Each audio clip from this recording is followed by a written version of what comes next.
Halo, Assalamualaikum warahmatullahi wabarakatuh. Perkenalkan, nama saya adalah Edwin Pratama dari Fakultas Ekonomi dan Bisnis, Prodi Manajemen Universitas Islam Syekh Yusuf, Tangerang.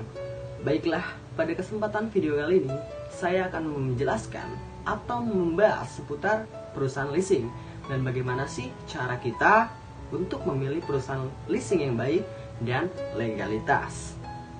Baiklah, pada kesempatan pertama, kita akan mengulas lebih jauh dan mengenal lebih jauh apa sih perusahaan leasing itu. Ya, perusahaan leasing menurut Marpaung di tahun 1985 mengemukakan bahwa perusahaan sewa guna usaha atau leasing adalah perusahaan yang memberikan jasa dalam bentuk penyewaan barang-barang atau alat-alat produksi dalam jangka waktu tertentu, yakni kontrak. Setelah kita mengetahui apa itu leasing dan perusahaan leasing, selanjutnya kita akan membahas seputar siapa sajakah yang terlibat dalam perusahaan atau transaksi leasing. Baiklah, yang pertama, yakni lessor. Apa itu lessor? Yap, lessor adalah perusahaan leasing atau pihak yang memberikan jasa pembiayaan kepada pihak lease atau nasabah atau konsumennya dalam bentuk barang, modal. Dan yang kedua, pihak yang terlibat dalam leasing yakni lease. Lease di sini adalah sebagai sebuah konsumen atau nasabah dari lessor tadi.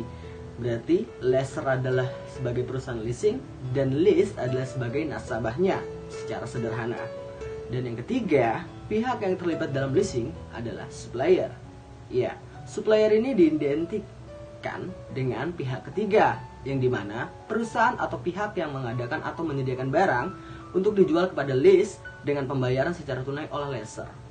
Baiklah, ketika kita tadi sudah mengetahui apa itu perusahaan leasing dan siapa sajakah yang terlibat dalam transaksi leasing, berikutnya saya akan mengulas bagaimana sih kita sebagai lease atau sebagai nasabah atau konsumen dalam memilih perusahaan leasing yang baik dan legalitas. Yang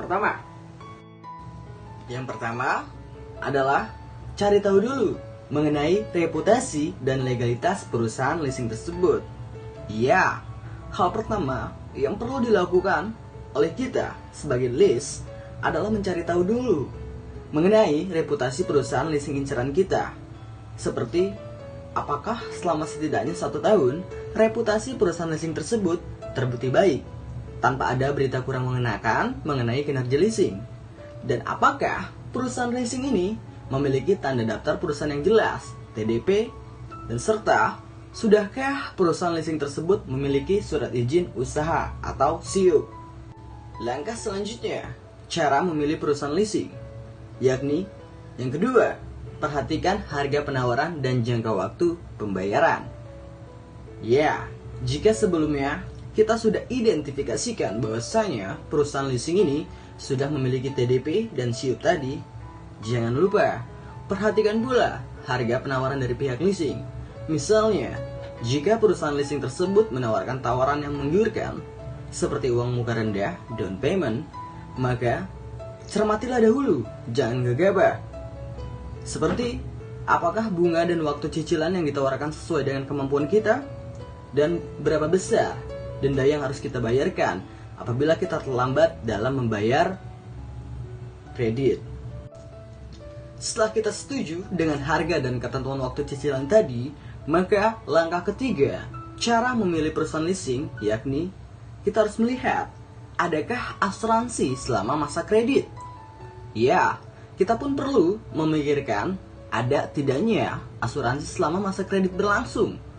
Hal ini tentu penting guna menghindari tambahan biaya yang harus dikeluarkan apabila terjadi musibah yang tak terduga, seperti bencana alam dan kecelakaan lalu lintas. Dan jangan lupa pula mencari tahu bagaimana proses klaim asuransi ketika terjadi sesuatu hal yang tak terduga. Baiklah, mungkin itu saja yang bisa dapat saya ulas dan saya jabarkan pada kesempatan video kali ini. Sebelumnya, saya ingin mengucapkan banyak terima kasih atas perhatian dari teman-teman dan mengucapkan maaf sebesar-besarnya apabila ada tutur kata yang salah dan kurang berkenan. Kurang lebihnya mohon maaf. Wabillahi taufik wal hidayah. Wassalamualaikum warahmatullahi wabarakatuh.